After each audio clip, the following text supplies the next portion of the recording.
Hello guys, good afternoon. Guys, ang pag-usapan po natin ay ang tungkol sa affiliate, no? Ito yung trabaho na wala ho tayong ilalabas na kahit piso po, no? Ang kailangan lang po natin dito, no? Masipag po tayo mag-copy and paste, no?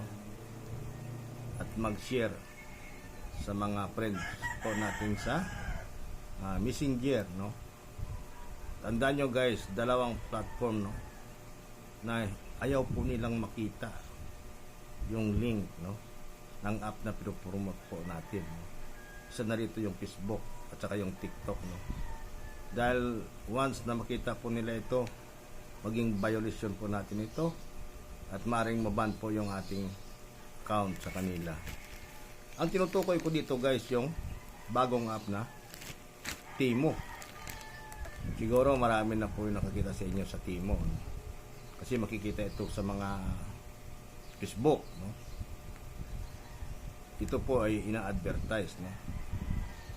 At guys, ang Timo po bago nga po, pero 100% legit po yung Timo. At free shipping din po sila. At yung kanilang courier po dito sa atin sa Pilipinas ay GNT, no? The trusted one, no? Couriers, no? Here in the Philippines, no? Katulad ng Plus, no? So guys, kung bakit nasabi ko nga yung Timo ay legit, ito po yung package nito o parcel, no? Hindi ko ito mabuksan sa inyo guys kasi nasa asawa ko ito, no? Wala po siya dito, mamayang hapon pa siya darating. Ito pong isa, no guys, ito po yung akin, no? Galing din po sa Timo. At kahapon ko pa ito natanggap guys, no? So nag-order po ako ng dalawa, no? Ito yung una, ito po ay para sa apo kong babae. So yung pangalawa kong in-order yung shoes, no, to myself mismo. Pero guys, nang dumating po ito sa akin, no, galing Timo, no, hindi po ako nababagay po dito, lolo na po ako guys.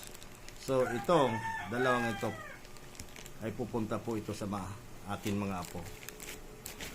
So ang masabi ko lang guys, no, halimbawa maklik po ninyo yung link, no, na aming ibibigay sa inyo. Ito po ay mag-direct po ito sa Play Store, no, at maghihingi po ito ng download. At kapag na-download na nyo ito guys, kailangan mag-sign up po kayo gamit po ninyo yung mga valid email ninyo. Dahil once na mag-order po kayo, mag-i-email po sila sa inyo, no? At yung email po ito na ito po yung magtutukoy o mag-track, no, about the items we order from them, no, whereabout, no? So guys, ako, ito yung experience ko sa Timo. Nung may download ko po yung Timo, mayroon siyang parang ruleta. So, i-spin ko po yun. So, doon tumama sa 15,000. So, guys, nung matapos ako mag-order ng dalawang items, no? Ito po yung in-order ko, no? So, nagbigay po sila ng cashback o promo, no, sa next order ko. Sabi niya, mag-order po ako ng 14,000 and above. Ang babayaran ko lang po ay 10,000. So, ibig sabihin, 4,000 ang cashback, no? Pag mag-order po ako ng 1,000, 500 lang po yung babayaran ko hanggang makompleto po yung 15,000, no? Na kung saan doon huminto po yung roleta. So, guys, hindi ko po nakuha yun. Sorry po. Alam niyo kung bakit?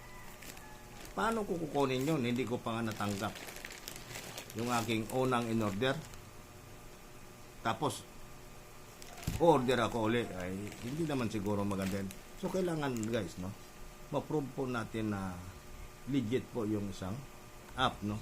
So ito guys, sabi ko sa inyo, legit po yung app na Timo, no? So guys, kung masipag kayo, no, mag-post tulad sa sinasabi ko, mag